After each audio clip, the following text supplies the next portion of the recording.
Hello, I'm Richard Raffan. This is the 28th of the Four Ways videos, and this month Sam has decided we should do a geometric shape. And I wondered about balls and pyramids and that kind of thing, cones, but I actually need a spatula pot. And so I've made this one, which is 90 millimeters diameter by 150 high, which is about 3.5 inches by 6 inches. And it's designed to put spatulas in, and a few more will go in, so that'll be a useful pot to have. Now I'd encourage you to look at what the other three got up to, and you'll find the links to those in the notes to this video. This is a piece of Chinese elm. It's not completely dry, probably around 20% moisture here, so as it dries out it's going to distort a bit, which I quite like. Now I'm going to be making a cross-grain pot, and I want to have the growth rings, which you can see here. This is the bark. I want to see those when I have in the blank. I want to see them pretty well horizontal, parallel to the ground, if you like. So I will rough that square out first. Now the most I can hollow, the greatest depth to which I can hollow, is 150 millimeters, which is 6 inches. I don't have tools for it any longer than that. This side is not very good, but first I'm just going to lay out roughly where I need to be on the wood here. So I have about 5 inches of width. I know I have less than that. I'm going to end up with something about 4 inches diameter, 100 millimeters. So I'm just going to draw that first across the bottom corner here. And then get a vertical next to that, pretty much. And so I'm now going to cut a blank out of that.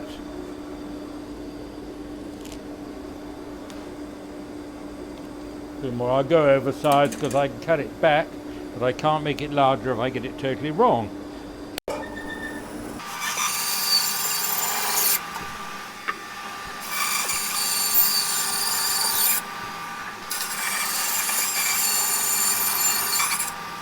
A big split down there, just what I don't want. I need to cut down that split. Suddenly I've got a different object altogether. 2.5 inches wide, which is 60 millimeters.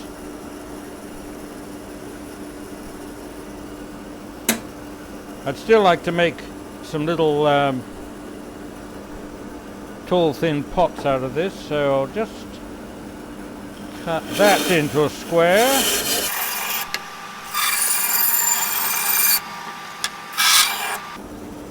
Now this could be a bowl too, so I'll just leave that like that and go and cut another slab. Well, here I am with the whole slab, which I can now lift. I couldn't lift it easily before this bit was cut off. So I'm just going to cut off. Was I going to go that way, and I need about 4 inches. So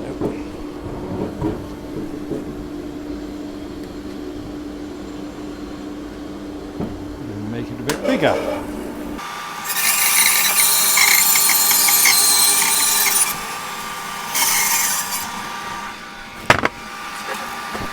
This time this looks very nice and clean. I've got a little bit which could come off this side.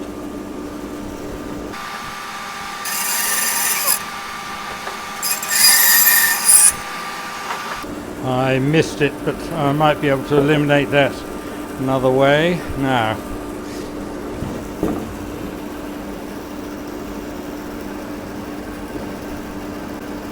the grain is slightly different here, so I'm just going to come straight across here.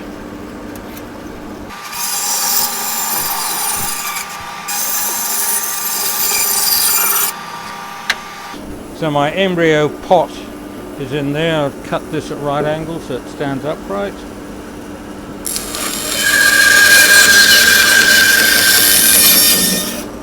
Now I can hear there are splits down at the bottom here. That's mostly that bit. Right.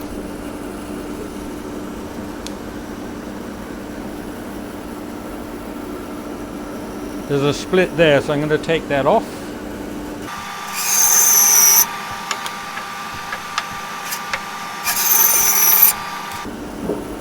Right, there's my blank, which is just over 6 inches high.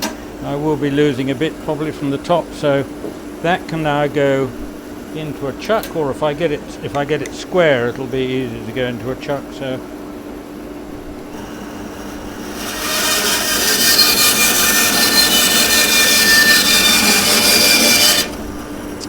right, that's more like square. I was aiming to mount the block in this it's a 75mm diameter chuck, the Vic-Mark shark jaws, and to find absolute center at the other end, I actually drew the circle first and then checked it with the diagonals, and they happen to coincide. Often that is not the case, I found. So this goes into there. Now the problem was that when I came to fit it in, it didn't, basically. So I had to cut a little bit off one side just here so it did fit in.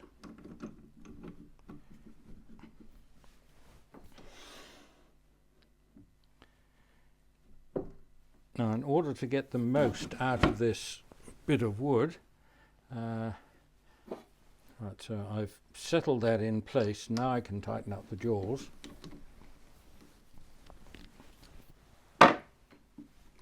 And I find the best way to approach this is just to turn the short bit of the cylinder here, and then I'll reverse it and turn the rest. So this is going to be done initially with a 1/2 inch spindle gouge. As regular viewers will know, that's my preferred implement on the outside of this.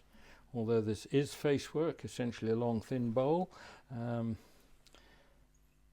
this is a less expensive tool, and that's mostly why I use it as opposed to a bowl gouge in this situation, because you don't need the strength of the bowl gouge when you're working so close to the rest.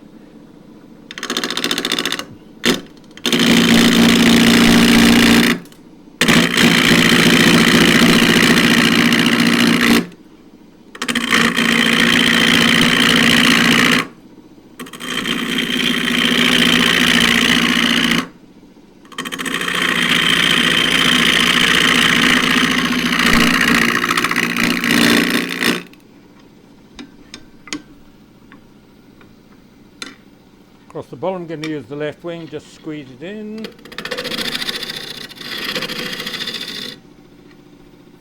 And then I can screw that up into center.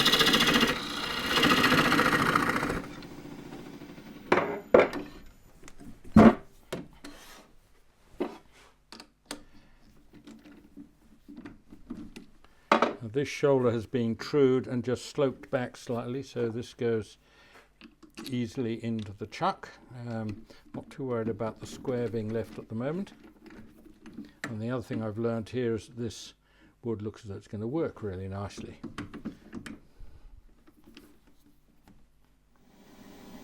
So this 4-inch square is running at 980 at the moment.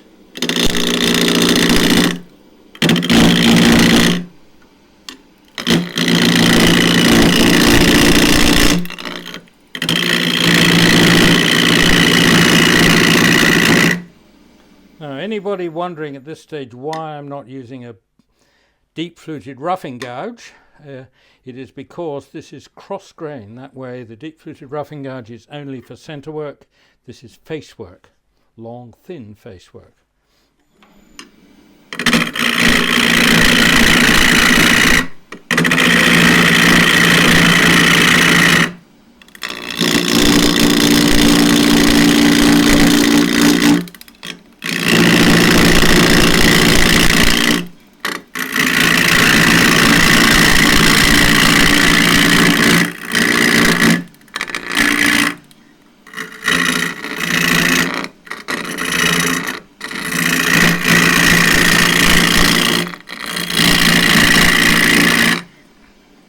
There's still a bit of a square left, I would imagine, yes. I'm just going to get a pencil and mark where the flat areas are on the end grain. I can come down a little bit more. And I'm also going to put the speed up. So I'm now running 1500.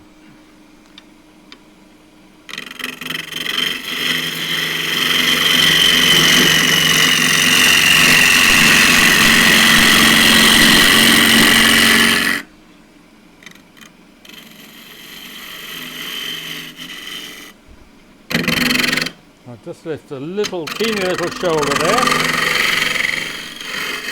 And flatten off the bottom.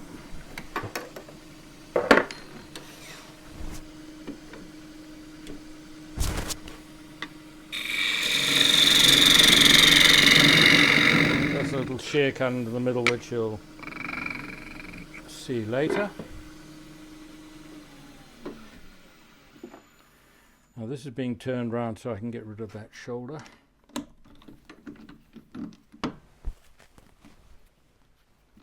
Now this has been trued up so that can go right back into the chuck.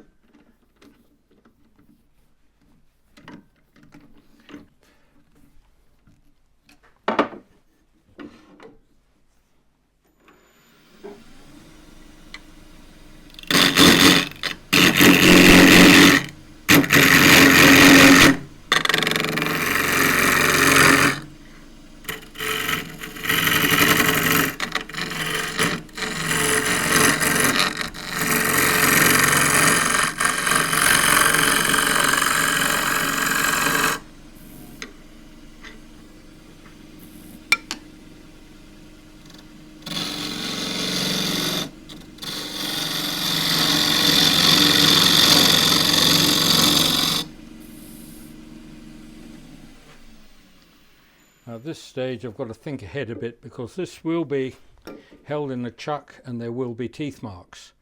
So I need to bear in mind the whole thing's going to come down very slightly. But what I do at this stage is to start making myself a cylinder. And I've lost my calipers. I don't think these are going to reach. No, ideally I would have bigger verniers, but I don't. What I do have are some big balloon calipers, and just see where we are at the moment. This looks like the thinnest bit in here, and I can come down a little bit more than that.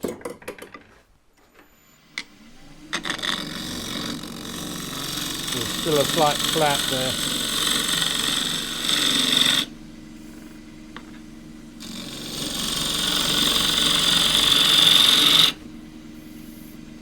Running smooth. Now need to set the calipers to that.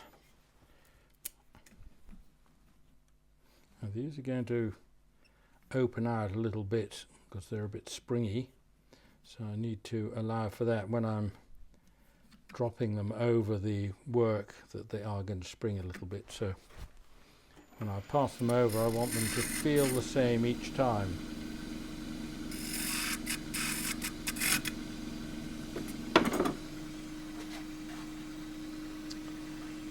So I'd like that measurement in about here. I'm still going to keep this bit a bit larger because that's going into the chuck.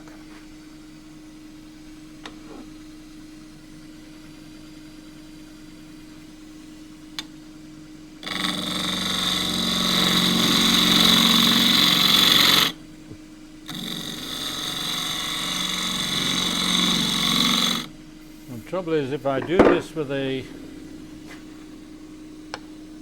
scraper, I'm unlikely to get a really clean cut. So I want to shear cut that with the gouge.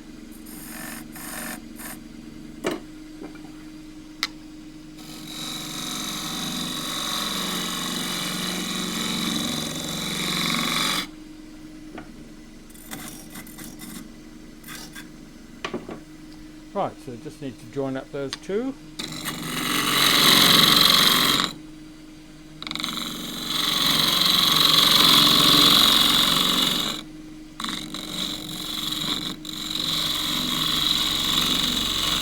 And this for the moment is going to be near enough because this will be finished off between centres. Still slight tooth marks there, that's okay, that will be coming down. And this is going to be the bottom. A perfect cylinder does not have a concave base, but will here because I want it to stand fairly straight.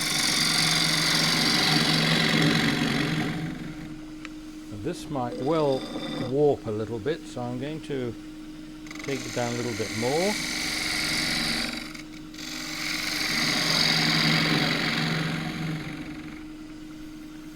Thinking in the long run, one or two of these which I've done which are larger have ended up with a tripod foot, 3 little feet.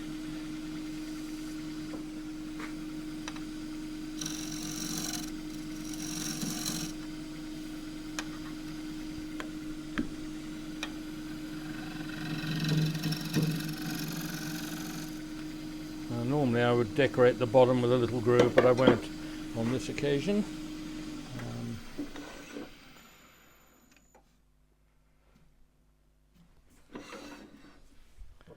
A cleaner cut off the gouge.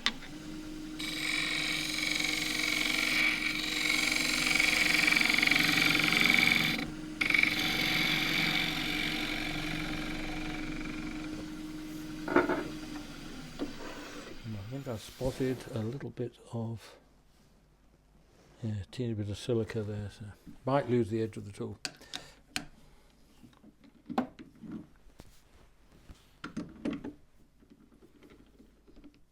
That's going all the way back in, so the teeth on the edge aren't actually going to grip very much, but there will be marks on the slightly fatter bit below.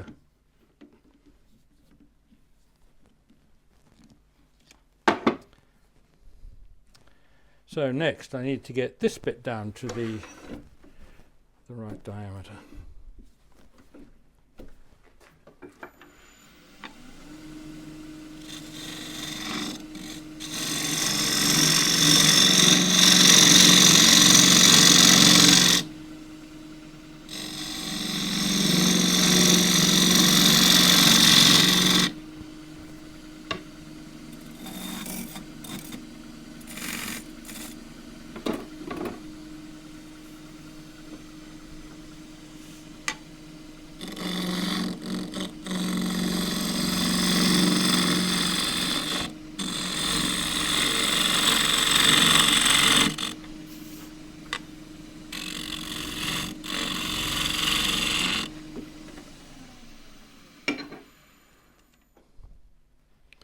Still a hint of a flat there. I can still see some of the original saw marks.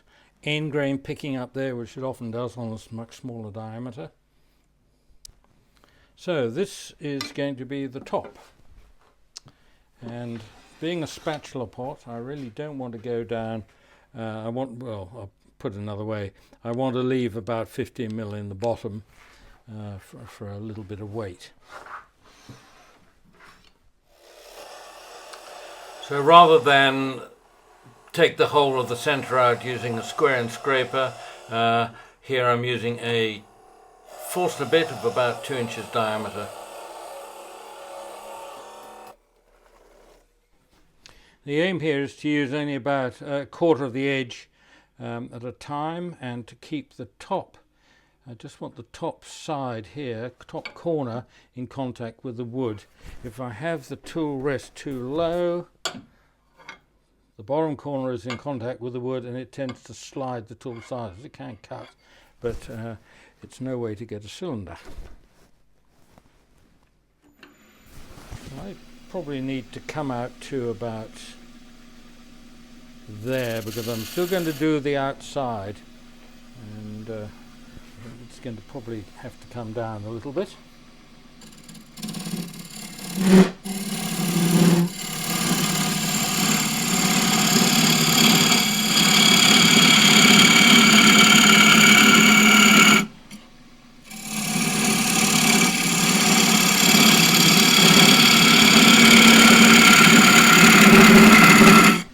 case, because I want an even wall, I'm going to use these internal calipers.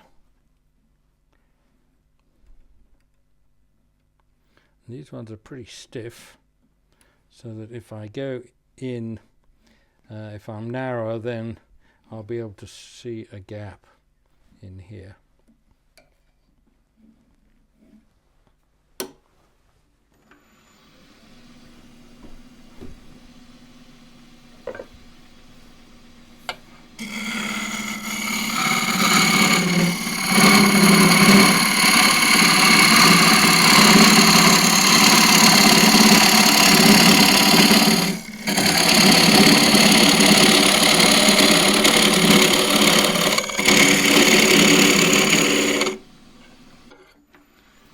I hope you can see I'm holding the tool near the ferrule. I've got the handle underneath my forearm, so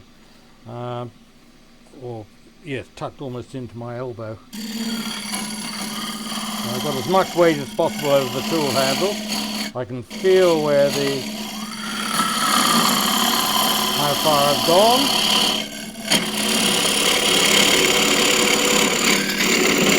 Now the other thing I've got to watch is depth. I need my magnets, and I'm going down to about there, which is an awfully long way.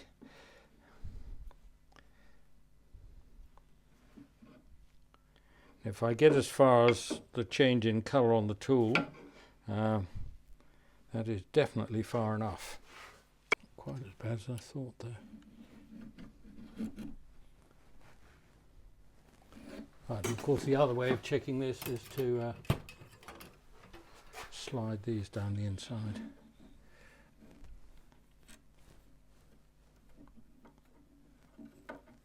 Now I'm going right into the bottom. Right, so I did drill a little bit further than I needed to, so that can come back a bit. And I also have to take out the little cone at centre, which is left by the point in the middle of the Forstner bit.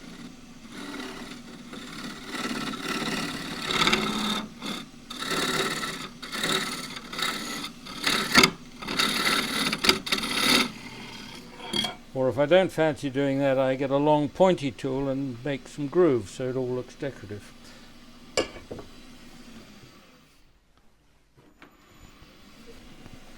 Also bring the rest a bit closer now.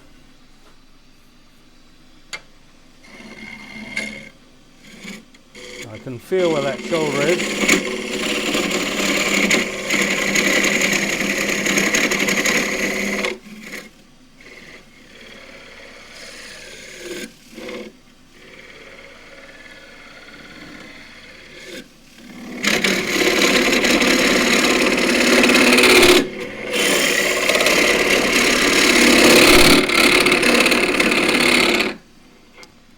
So that's what's happening. It's rattling because I can't get my weight over the top of the tool because the camera's in the way, and neither of us can see very much anyway. So I'll come back when this is hollowed. The inside's pretty well turned out. There are a few little ridges down in there. So next comes the sanding. No messing around. 80 grit. That goes in rough side up and rolls round the dowel.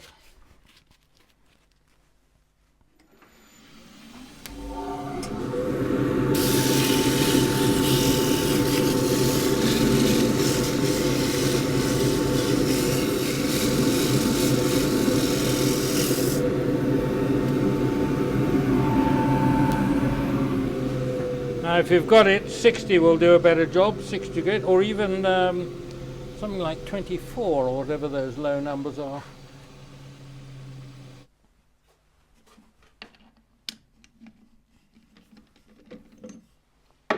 So the inside is done, but I haven't done anything with it because it's still slightly green. It's likely to change shape a bit, but it will get oiled eventually. Some of the moisture has come out with the centrifugal force, Now this, and I hope that's not little cracks on the end grain. This now goes over another chuck, and to get the outside done. Small sharp jaws. These just happen to be, fortunately, just inside the diameter I've got. So, non-slip cloth in there and around, and back in there to join its friend.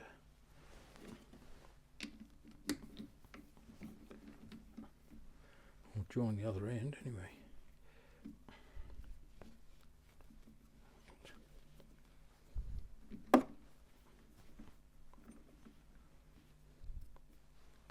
Pull that tight as it comes in, and it stretches a bit, so that's good.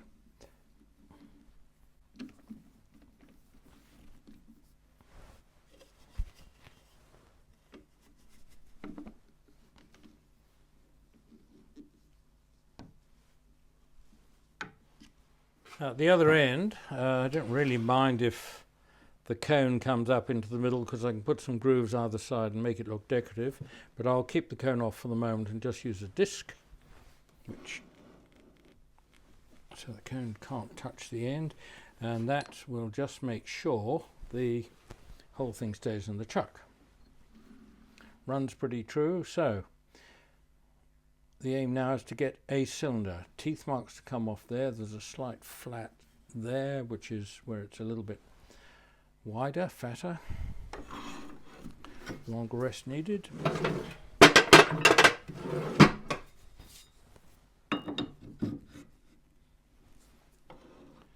I've also got coming up here a few little surface splits. Irritating rather than anything else. I'll be able to fill those eventually if they do open right up. Now it looks as though I'm going to come down almost to the top of those jaws, but not quite. I don't need to have the tool interacting with the chuck.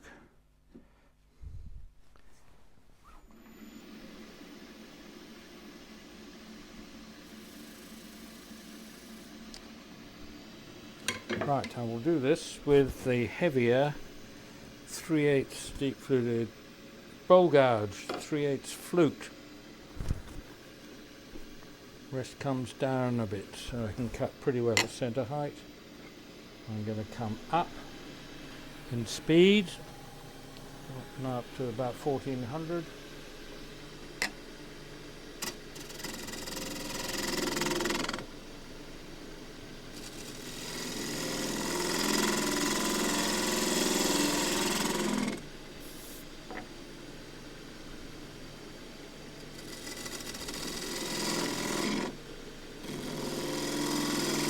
Just using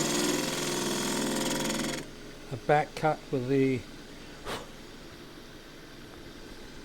point of the cut is just above the nose. If I roll the tool over any further there will be a catch, but I've got a steep right wing which I can rest against the right against the wood.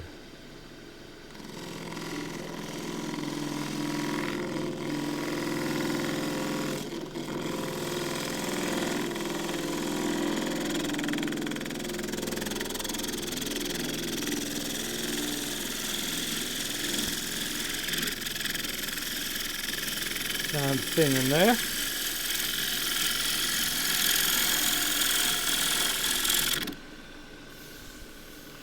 Now I'm going to feel safer doing this with shear scraping.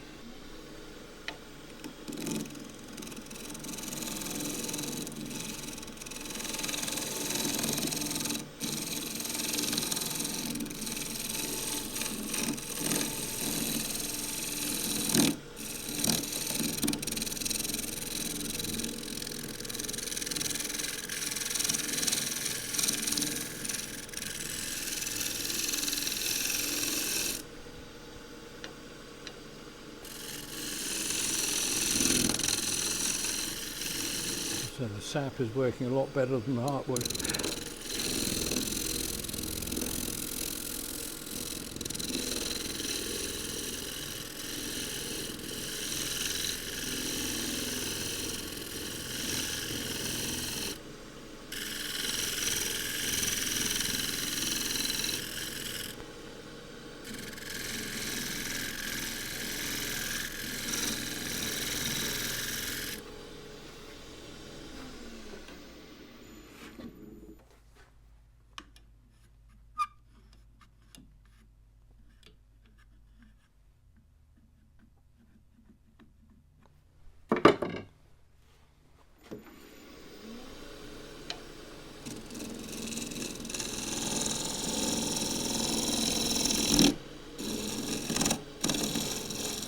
Didn't like that noise at all. That little judder means it's knocked it slightly off centre.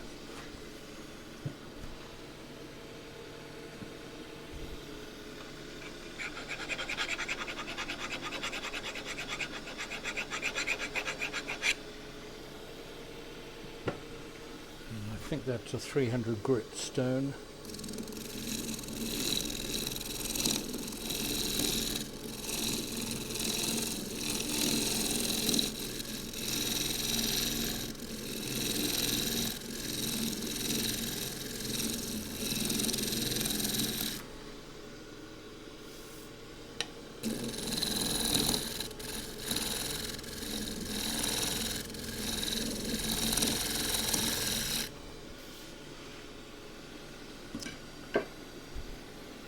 Now to get that a definite cylinder, it gets blocked.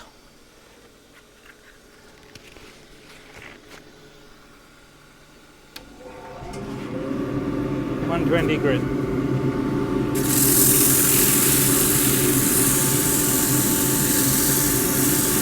The cork block.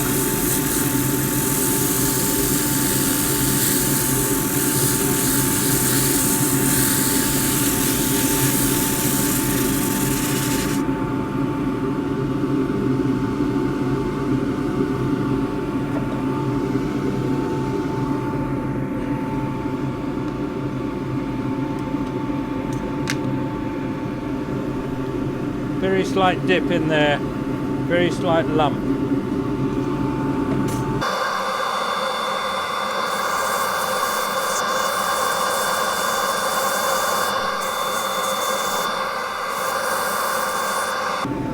And so on through the grits. Sanded to 320 and come up pretty nicely, and the split seems almost to have gone. This now gets boiled linseed oil.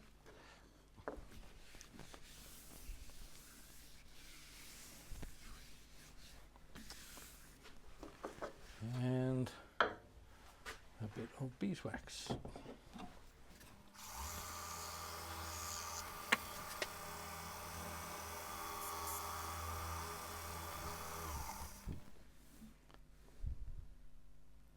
And then I'll need to blow out the inside with my reverse vacuum and oil that.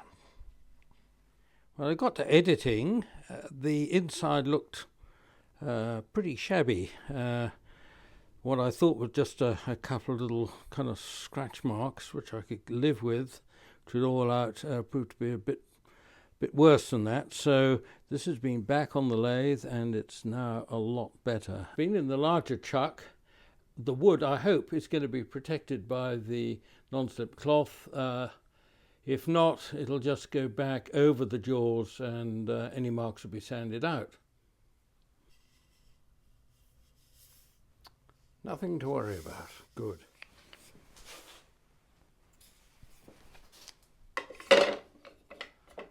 So that's what it's meant for, and it'll take quite a few more spatulas and stuff like that.